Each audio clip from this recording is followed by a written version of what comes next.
नमस्कार दोस्तों, मैं कमल बागतलिया हाजिर हूँ फिर आपके सामने लेकर एक और नया कथासार।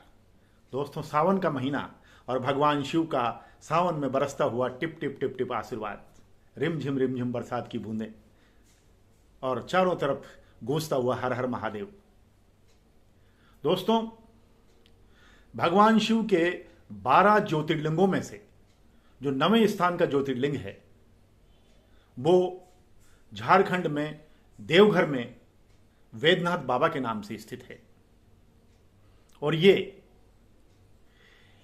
एक प्रसिद्ध मंदिर है जहां पर शिव और शक्ति दोनों एक साथ विराजमान हैं।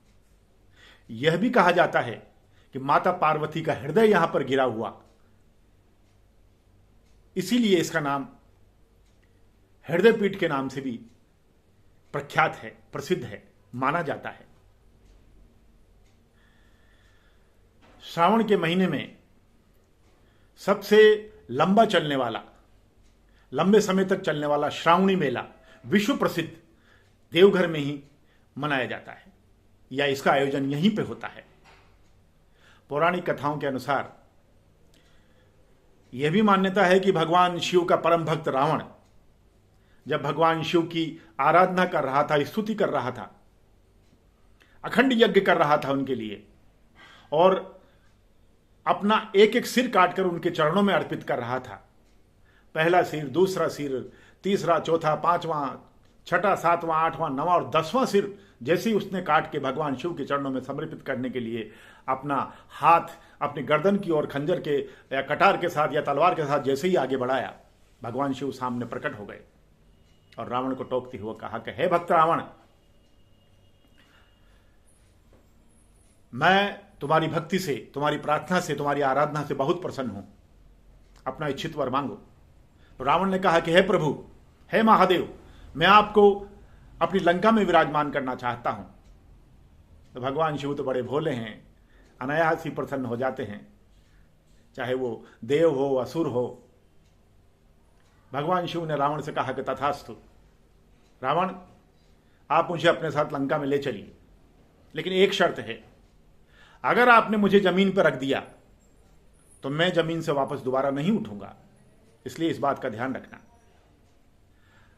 रावण ने भगवान शिव का शिवलिंग उठाया और लंका की ओर प्रस्थान करने के लिए आगे बढ़ गया। जैसे ही बात देवताओं ने सुनी, देवताओं में खलबली मच गई कि असुरों के राज्य में, असुरों के देश में भगवान शिव का होना उचित नहीं है। सारे देवतागण विष्णु भगवान के पास गए और उनसे कहा कि हे प्रभु, कुछ कीजिए, ऐसा ना हो कि भगवान शिव लंका में जाके विराजमान हो जाएं। तो भगवान विष्णु ने बेजू ग्वाले का रूप बनाया और जिस रास्ते से रावण भगवान शिव के शिवलिंग को लेकर लंका की ओर जा रहा था, वहीं रास्ते में वो रावण से मिले। रावण को उसी क्षण लघु शंका लगी। उसने सोचा कि ये शिवलिंग जो है इस ग्वाले को दे देता हूं और मैं लघु शंका करके आता हूं। उसने ऐसा ही किया। ग्वाले को, जो बेजू बने हुए थे विष्णु भगवान, उनको शिवलिंग दिया और जैसे ही वह वापस आया, उसके पहले ही विष्णु भगवान जो बेजू का रूप धारण किए हुए थे, उन्होंने शिवलिंग को जमीन पर रख दिया। जब रावण वापस लघु शंका करके आया और उसने शिव भगवान को उठाना चाहा तो शिव भगवान वहां से नहीं उठे। शिवलिंग बिल्कुल भी नहीं हिला, जैसे कि भगवान शिव ने रावण को वरदान में कहा था।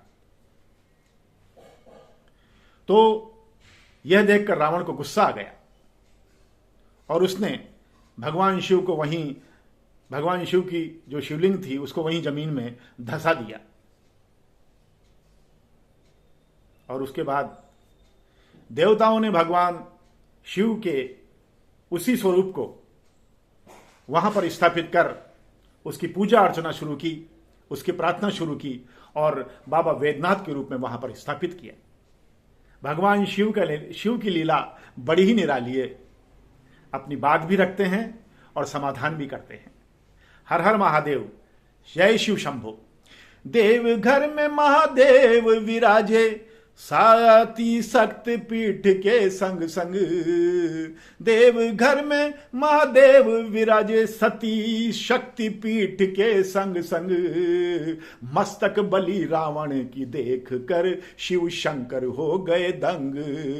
मस्तक बलि रावण की देख कर शिव शंकर हो गए दंग।